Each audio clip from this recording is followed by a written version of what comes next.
quick question for you. When you started doing this work, whether it was therapy or journaling or listening to podcasts about relationships, any of the growing that you've been doing, any of the work that you were doing, let me ask you, who were you doing it for? Because I think for a lot of us, if we're really being honest, the answer is a little more complicated than just ourselves. Maybe there was a person in the picture, someone we hoped would notice, someone we were trying to finally be enough for, someone we thought might come back around if we became the right version of ourselves. Or maybe there wasn't a specific person at all. Maybe it was more of a hope that if we healed enough, grew enough, became enough, love would finally show up for us, that this time would be different, that we'd finally stop repeating the patterns. That desire is not wrong. Wanting love and friendship and companionship and acceptance is a real human desire. Wanting things to finally work out is completely understandable. But here is what I need you to hear today. If the work is conditional, if it's strategy, a means to an end, a way of finally getting what you've been praying for, it doesn't have the foundation it needs to last. The work has to be for you, sis. Today, we're talking about what that actually means and why this is what changes the game for you. Hi, I'm Dr. Tiff, your relationship transformation coach. I've spent the past 20 years working with high-achieving women just like you who are crushing it in every area of their lives, everywhere except their relationships. And look, I get it. Finding the one ain't easy, and relationships are hard. But you know what's even harder? Cycling through the bad ones, or worse, staying in relationships when you already know they're not a good fit. You want a relationship of ease, uncomplicated, someone to love you down, but instead you've been suffering through bad dates, sexual incompatibility, and someone who might be good for somebody, but not for you. And if we're really being honest, you know that deep down, the work that really needs to be done starts and ends with you. If you're done wasting time in dead-end relationships and sick of looking for, chasing after, or trying to convince somebody to be the one, and you're ready to become the one, then baby, you're in the right place. So prop your feet and let's clink glasses, because I'm giving you the tea and the tips to fix your relationships. Let's go. Hey there, welcome back to Fix Your Relationships podcast. I'm your host, Dr. Tiff. I'm so excited that you're here today. We've been talking quite a bit on this podcast about doing the inner work, about recognizing your patterns and your triggers and understanding what God put inside of you so that you don't dim it down and so that you see yourself, flaws and all, so that you're aware of what you bring into relationships. All that stuff is the inner work. It's the inner work that we've been doing, that I've been harping on, that I won't leave y'all alone about. And you guys are in different stages with that. I know that. Some of you are just now recognizing that these are things that you need to work on, while others of you don't know where to start. And some of y'all, this podcast just came up on your feed and you decided to stick with it because I pushed a few of your buttons, but didn't immediately turn you off because you know I know what I'm talking about. No matter where you are in this journey of doing the inner work, today's conversation isn't really about the inner work itself. It's about your motivation. I really want to make sure your internal desire to work on and improve yourself is clear, is focused, and is rooted, because a lot of women begin this kind of inner work with an unconscious agenda, not a bad one. Usually that agenda is quite hopeful. You start this process thinking, if I focus on myself for a little bit, maybe they'll finally see my value. If I hunker down and do the work on the stuff from my past, maybe I'll start attracting something different going forward. If I become my best self, maybe the love I've been praying for will follow. And here's what I want to say about that.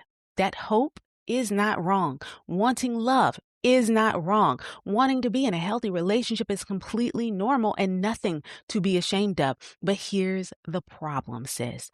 When healing is conditional, when it's tied to an outcome, when it's a strategy, when it's a means to an end, it's less likely to stick. Because the moment you get what you wanted and the relationship still disappoints you, or the person doesn't come back, or love still doesn't show up in the way you imagine, you bail on it. The work collapses. You throw your hands up and say it's not worth it. Why bother? When your healing is resting on the condition of what you hope somebody else is going to do in response to your hard work, everything crumbles. Why? Because there was a major crack in the foundation. It's the reality that you made your healing about them when it should have been about you. And that is a very fragile place to build from. The foundation is shaky at best. All of this work that you're doing, it has to be for you, sis, not as a tactic, but as a choice, a deliberate decision that says, I am doing this because I deserve it, because my life deserves my full attention, because the woman I am becoming is worth the investment regardless of who shows up to benefit from it. That is a different kind of work, and it produces a different kind of woman and a much firmer foundation for the growth and transformation that you're walking into. So how do you know for sure if all this inner work you've been doing has actually been more conditional and strategic rather than authentically focused on you? Conditional healing looks like doing the work in seasons, going hard when you're heartbroken, but easing up on that work when things start going well. Like the work is a response to pain rather than a commitment to yourself. It looks like tracking your growth through somebody else's response to you, measuring how far you've come by whether he's noticed, whether she's treating you differently, whether the relationship has improved. You know it's conditional because you're using external validation as the grade for internal work. Conditional healing also looks like stopping when the desired result doesn't come. When you've done the journaling, the listening to the podcast, the reading of the books, you've gone to therapy, you got your relationship coach, and they still haven't changed or come back or chosen you or made that commitment to you. And now the motivation to do this work evaporates. That's because the work was never really the point for you. The outcome was. And it also looks like doing all the right things on the outside while still secretly believing that love is something that you have to earn. That if you became healed enough, whole enough, easy enough to get along with, then finally you're going to deserve it. Sis, that belief is the thing that all this inner work is supposed to dismantle, not reinforce. Your inner work is not a performance for an audience. It's not an audition. It's not a strategy to finally get the love of your life to return to you. It's stewardship over your life, of the heart God gave you, of the woman he designed you to be. Now, as we get into the scripture for today, I've been doing a lot of exploration and looking for different translations of the Bible for my own understanding, of course, and really wanting to make sure that we connect the word to what we're actually saying here. I'm looking for different ways to make sure that it sticks for us, that it lands, that we're not just hearing the same verse we already heard, but that we're thinking about it in today's terms. We're thinking about it clearly. We're trying to make it make sense. So that's what I'm doing. Usually I use like King James Version, but today I'm going to use the Message translation. And I just want you to hear how this reads. Galatians 6:4 says this. Make a careful exploration of who you are and the work you have been given, and then sink yourself into it. Don't be impressed with yourself. Don't compare yourself with others. I want to read this again in two parts. Make a careful exploration of who you are and the work you've been given, and then sink yourself into that. Not into whether they notice, not into whether the result came, not into how you measure up against where you thought you'd be by now. Sink yourself into the work that was given to you, the exploration of who you actually are, the tending of your own specific life, of your own business. And then don't compare yourself with others. Don't measure your healing by anyone else's response to it. Don't grade your growth by whether someone else validates it.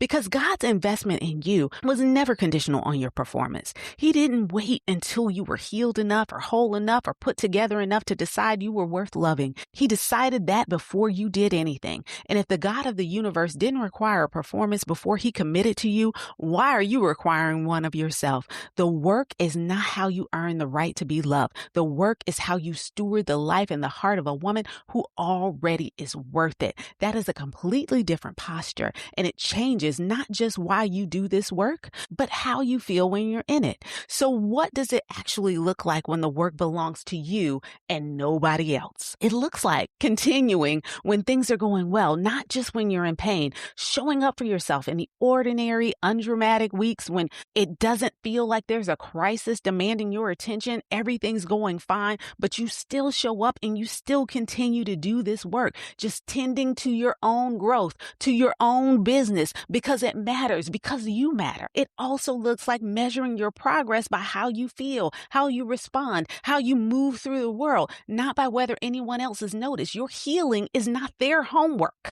It's yours.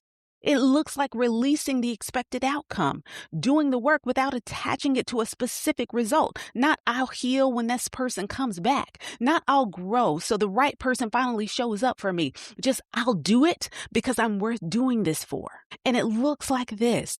Doing the work, even on the days when it doesn't feel like it's working. That's the hard one. When the pattern shows back up, because it will. When you make a choice you thought you were past making, because you will. When the growth feels slow and the progress feels invisible, those are the days that reveal whose work it actually is. Because if you're doing the work for somebody else, you're going to find yourself quitting on those days. But if you're doing the work for yourself, you'll show back up. Not perfectly, not without frustration, but you're going to show back up because you know the work belongs to you and you're not in the business of abandoning yourself just because it got hard. That is the shift. That is the decision. And it is available to you right now, today. Hey babes, taking a quick break to talk to you about the One Within 30-Day Reset, my one-of-a-kind guided journaling experience. If you are someone who is determined to improve your relationships in 2026, but also want to make sure that you don't neglect yourself in the process, I'd love to see you inside this program. I designed the One Within 30-Day Reset for women just like you, strong, hyper-independent, crushing it at work, living your dreams. But if we're really being honest, things are a little lacking in the love department. You know that there's probably some self-work that you need to do. Maybe you've been putting it off because you're not quite sure where to start. Well, that's where the One Within steps in. If you can spare just 5 to 10 minutes a day, I'll help you identify the patterns and triggers holding you back in your relationships, help you to set better boundaries and end the cycles of self-sabotage and missed red flags. I'll help you embrace the personal growth strategies necessary to stop making the same mistakes over and over again and to start calling in that love we both know you deserve. And remember, this is a guided experience. I'm not just handing out blank sheets of paper and telling you to scribble your hopes and dreams. Each day, I'm providing you with thought-provoking prompts designed to really tap into what's kept you feeling stuck in your relationships. In addition, you're going to get daily video messages from me, get full access to our private community, group coaching calls, bonuses, and so much more. If you're ready to sign up or just need more information, head on over to drtiffanyhenry.com/theonewithin. Now back to the show. Okay, babes, get your journals out, get your pen and paper, get your iPad, your Apple Pencil, whatever you're doing to write things down. It's time to answer our 3 questions for the week. If you're driving, just come back to this when you can be fully present because I want you alive when you're doing this work, okay? All right, question number 1. If you can be honest with yourself, who have you been doing this inner work for? Has there been an unconscious audience for you? An expected outcome? A hope attached to somebody specific? Write it down. This is without judgment. This is between you and you. Just be honest. Who have you been doing this work for? Has it been you or has it been somebody else or a specific outcome? Just get it on paper so that we can look at it clearly. Okay? All right. Question number 2.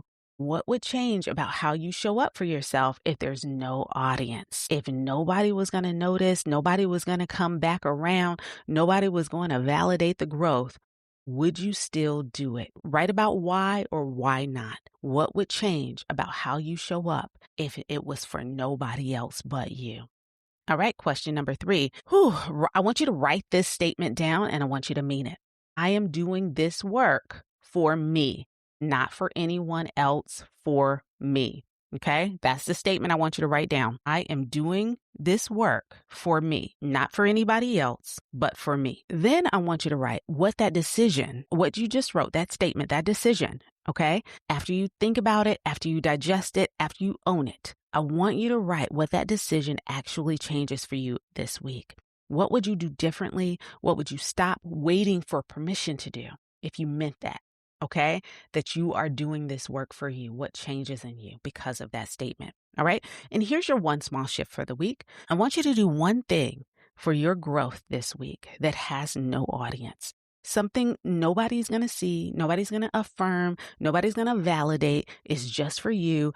Do something for yourself because you decided you were worth this investment. Maybe it's journaling 3 pages and not sharing a single line of it. Most of you probably don't share your journals, but some of you might. Some of you do. And it's usually when you do share it, it's because it's something that you want others to recognize in you or to see the work that you're doing. But this activity, maybe it's not for everybody. It's just for you. Maybe it's going to therapy and being fully honest instead of curating the version you think sounds most put together. As a therapist, I know that that's what y'all do. And I'm trying to peel back the layers and uncover it. But I need you to know that you don't have to do that. Okay? Show up as your full uncurated version. Maybe it's setting a boundary with someone who doesn't even know you've been working on boundaries and feeling the discomfort of holding it anyway, and allowing yourself to feel uncomfortable about holding that boundary, but not letting them know that you are kind of on the fence about it. Maybe it's reading the book, listening to another episode of the podcast, doing a devotional on a Tuesday when you feel fine and there's no crisis pushing you toward growth. You're doing it just because. One private act of self-investment. Let it completely belong to you. That's the only thing that you need to do this week. That's your small shift. And babe, if this episode this week is landing for you, if you're recognizing that some of your work has had an unconscious agenda attached to it, I want to invite you to do the work differently in my program, the One Within 30-Day Reset. It's 30 straight days of getting honest on paper. And if you're wondering why we do it this way, check out episode 94, Get Out of Your Own Way, because in that episode, you're going to hear me break down why I designed the One Within 30-Day Reset the way that it is and why we go so hard with putting it all down on paper. The One Within 30-Day Reset is going to help you get honest about your why. It's going to help you get honest about what you believed about yourself, where it came from, and what you're ready to change, not for anybody else, but for you. Because you cannot build lasting change on a conditional foundation. The One Within 30-Day Reset is where we lay the first brick. If you're interested, go to drtiffanyhenry.com/theonewithin to learn more about it.